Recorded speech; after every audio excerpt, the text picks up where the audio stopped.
Good morning. Well, it's a nice response. Okay. We're here this morning for three reasons. First, the President wants to help Americans prepare for the retirement with confidence. Second, the President wants to increase the nation's savings rate.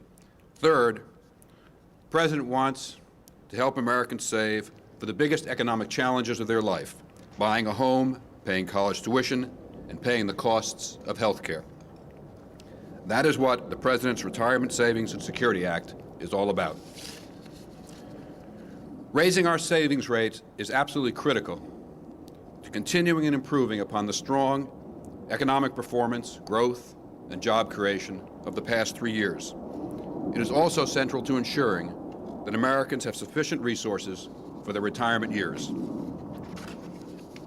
Last year, Americans' personal savings rates were 4.5% of their disposable income, which is half of the same ratio for many of the industrialized nations and the rapidly developing nations of Asia. This administration has worked long and hard on the nation's overall savings rate, starting with bringing down the deficit. 2 years ago, the President signed legislation my friend and predecessor, Lloyd Bentsen, was instrumental in developing. That legislation has reduced pension underfunding for the first time in a decade and protects the benefits of over 40 million workers.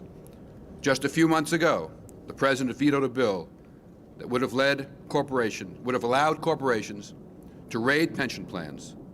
Today, we are building on those successes. Lloyd Bentsen recognized long ago that American workers must be given access to pensions and that their pensions must be protected, and almost single-handedly drove through Congress the most sweeping pension reform legislation in our history in the 1970s. He is also known as the father of the individual retirement account. It is my pleasure to introduce a man deeply concerned with the retirement security of working Americans, Senator and Secretary Lloyd Bentsen.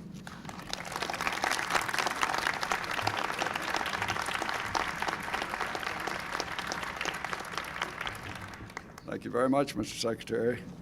I must say I had an old friend of mine who received just such a generous introduction. And he stood up and he said, "Be not surprised, my friends, it is but I." And so it is. Mr. President, ladies and gentlemen, from the very beginning of President Clinton's administration, he gave a high priority to pension reform. And now he's doing it again by an expansion of the coverage of pensions, by an increase in the portability, and by ensuring the security of those funds.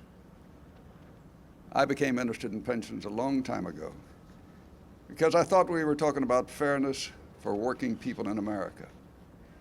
It really dates back to a friend I had in a church I belonged to back in Houston. He'd been working for the same company for almost 30 years.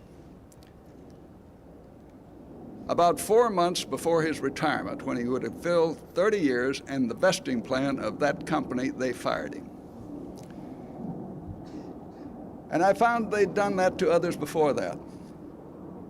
And I thought, if I ever get the chance, I'll do something to try to correct that. And that's what we've been all working on. What we're seeing today is great changes in pensions in America. We're seeing the Pension Benefit Corporation that's been put in.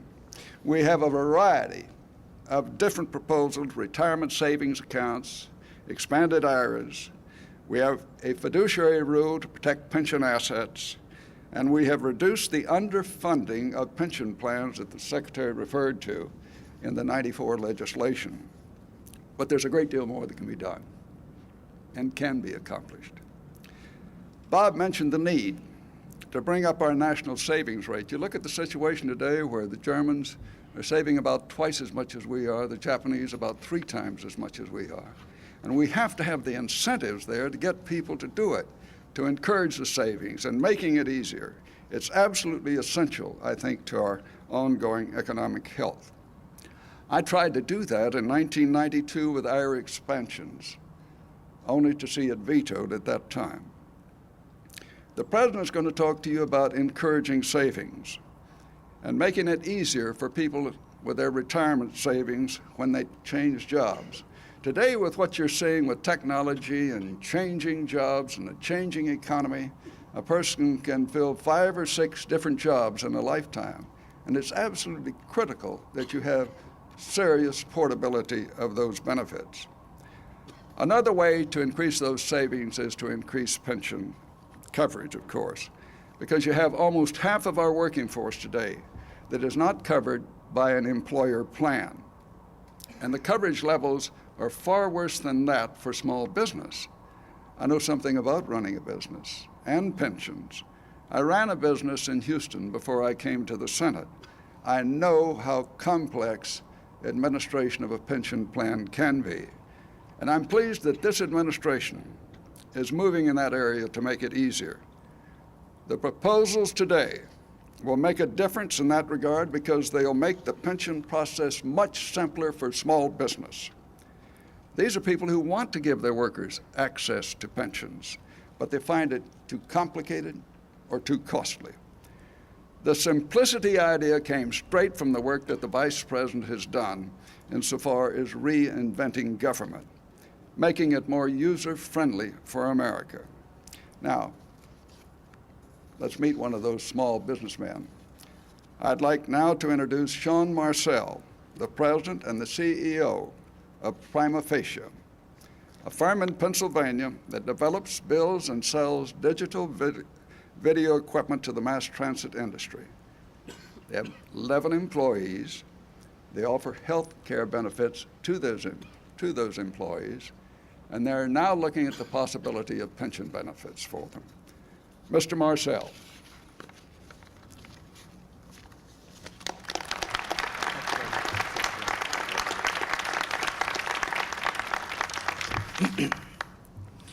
Thank you very much, Mr. Secretary, for that introduction. And thank you, Mr. President, for the chance to be here on this important occasion.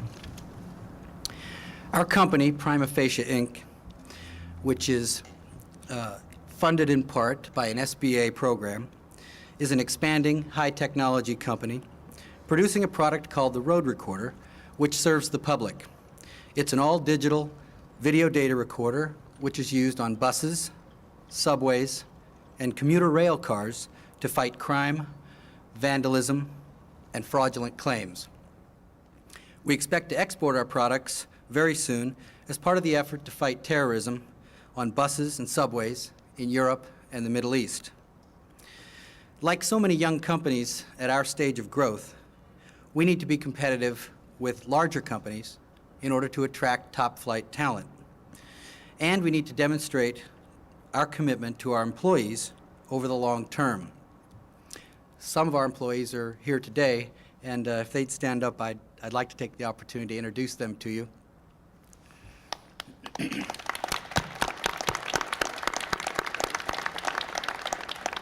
Miss Jody Schott, Joseph Herbst, and Kenneth Tate. Thank you. When we first looked into long-term defined benefits, we were confused and daunted by the paperwork and administrative requirements. It was, in short, overwhelming and costly.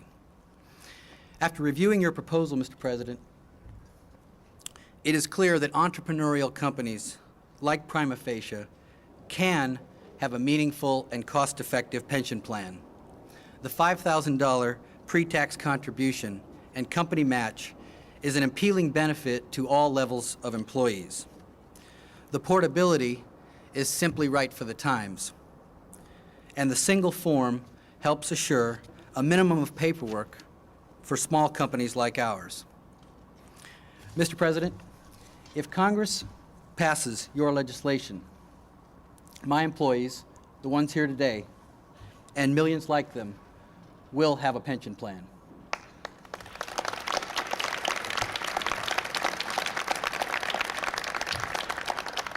And on behalf of all of us, I'd like to thank you.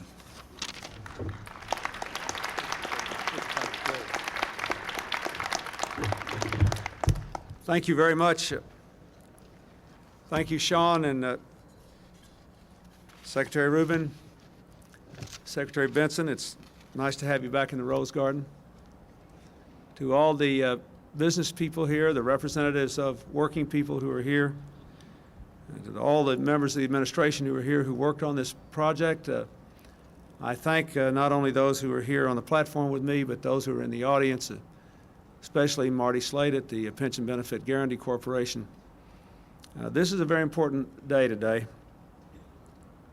There are an awful lot of small business owners like Sean who are trying to do well not only for their companies but by their employees. We want to help them to give retirement opportunity and security to their workers. There are an awful lot of working people out there today who are afraid that if anything happens to the job they're in now, that they'll also lose the opportunity for a secure retirement. And we want them and their families to have the opportunity of that security when they're out there working hard and doing the best they can. I have said many times that we are living in an age of remarkable possibility, where more Americans than ever before will have the opportunity to live out their dreams. But we also have significant challenges. And one of those great challenges is to help in this incredibly dynamic economy, so dominated by rapid changes of information and technology, so subject to global markets.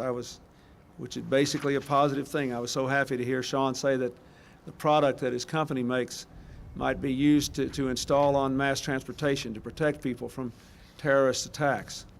That alone would be one of the most significant advances we've seen in this country in many years.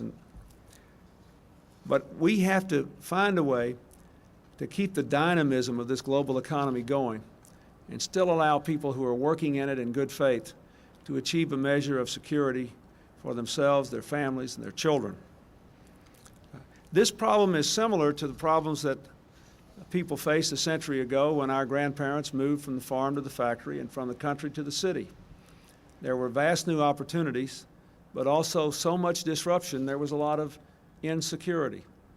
And over time, our country found ways to build mechanisms of security and stability into the lives of working families, which enabled our economy to continue to grow into the world's strongest, but enabled all Americans who were working to benefit from it and to stabilize their lives, their families' lives, and in the process, their communities' lives. That is the challenge we face today. When I took office, the economy was drifting, unemployment was high. The few new jobs we were getting were in lower wage industries overwhelmingly. The deficit was skyrocketing.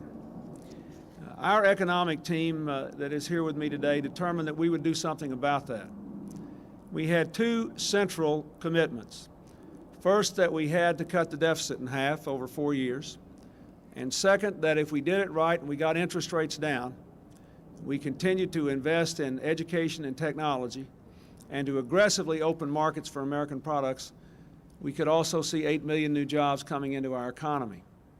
Well, those promises have been kept. That deficit will be cut by more than 50% by the end of this fiscal year, and we already have 8.5 million new jobs in this economy. And I am proud of that. To give you some idea of the dimensions of that achievement, of the big 7 economies in the G7, America's 8.5 million new jobs are more than 8 million more than the combined new job totals of the other 6 countries in this very competitive global economy. Nonetheless, we see the paradox of the moment, because day after day after day we read about how people feel uncertain and insecure in a new world in which America's unemployment rate today is a full point lower than the average unemployment rate of the last 25 years. And that is because of all the dynamism and the new rules of the economy. So the challenge now is, how do we keep the dynamism going? How do we keep the new jobs coming in? How do we keep the deficit coming down until we balance the budget? And still provide those mechanisms which will allow our people in this new age to do what we had to figure out how to do 100 years ago, to take advantage of all these new opportunities, but to still be able to compose a good life for themselves and their families, their children, and their communities. It is clear that there are at least three things we have to do. Working families have to have lifetime access to education and training, lifetime access to affordable health care, and they have to have the ability to build a pension throughout a lifetime, no matter where they work or whether they change jobs.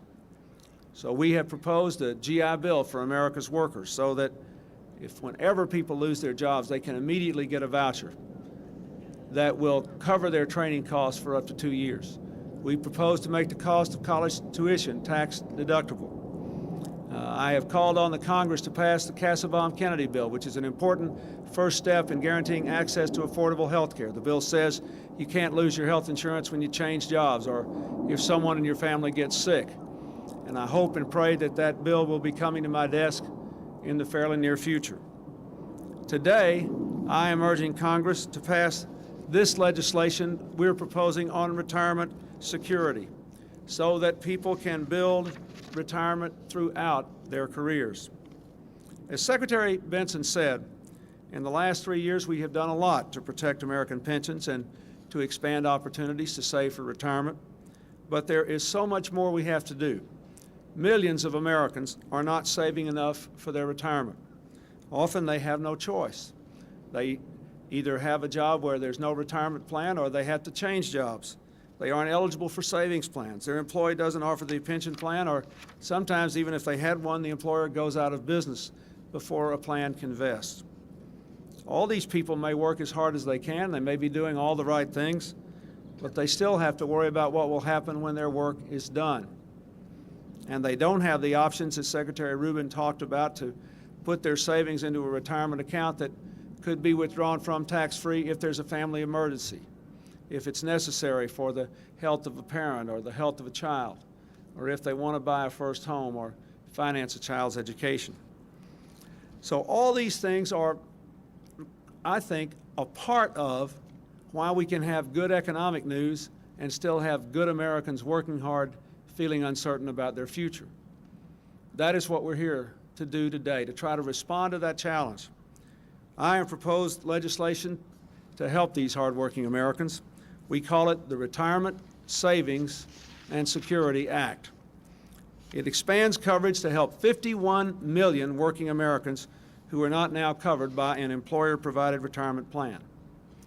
Very importantly, it increases portability so workers can take their retirement savings with them and keep saving if they change jobs or lose their job and have to wait a time to find a new job. This also enhances security so that retirement savings will be there when a worker retires. With the Retirement Savings and Security Act, we can help to make retirement something Americans can look forward to, not dread. Where their hardworking retirement earnings are concerned, we can give Americans peace of mind. First, we ought to make it easier for small businesses like Sean's. I might say his is growing rather rapidly. Secretary Bentsen said he had 11 employees. Sean said, no, 13. And next month there'll be a couple more. We ought to make it easier for them, and indeed for all employers, to provide pensions or other retirement plans. Right now, 3/4 of the workers in large businesses have employer-provided pensions, compared to only 1/4 of workers in small businesses. So we would establish a new kind of 401k plan for employees of small businesses. They could expand coverage with this provision alone by up to 10 million working Americans. Second, we should expand IRAs. We want to double income eligibility so that 20 million more Americans earning up to $100,000 a year can take this tax deduction. This would first raise the savings rate in America, and second, make it possible for other family emergencies or needs to be met. For our plan would allow IRA withdrawals for education and training, first-time home purchases, major medical expenses, or during long-term unemployment. Third, we have to make these pensions portable. This could help more than 5 million workers every single year. It means workers in new jobs will not have to wait to start saving in an employer pension plan. And we can start at home We'll start by allowing federal workers to save from the first day on the job. People would be able to keep saving through a 401k plan even as they move from job to job. We'll further ensure that veterans who serve their country will not risk an interruption in their pension coverage. And it will guarantee coverage and benefits for more union workers who change jobs often, like those in the construction industries. Fourth, we must continue to enhance pension security. We build on what we have done to help secure pensions through tighter enforcement. Most employers do play by the rules, but we must ensure that no employer can easily skim from their employees' contributions.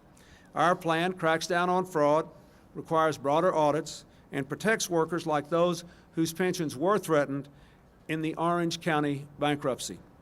Finally, we should not go backward. As Secretary Rubin said, in the budget plan that I vetoed, Congress would have permitted $20 billion to be taken out of pension plans affecting, in the 1980s, companies took $20 billion out of pension plans that affected something like 2.5 million American workers.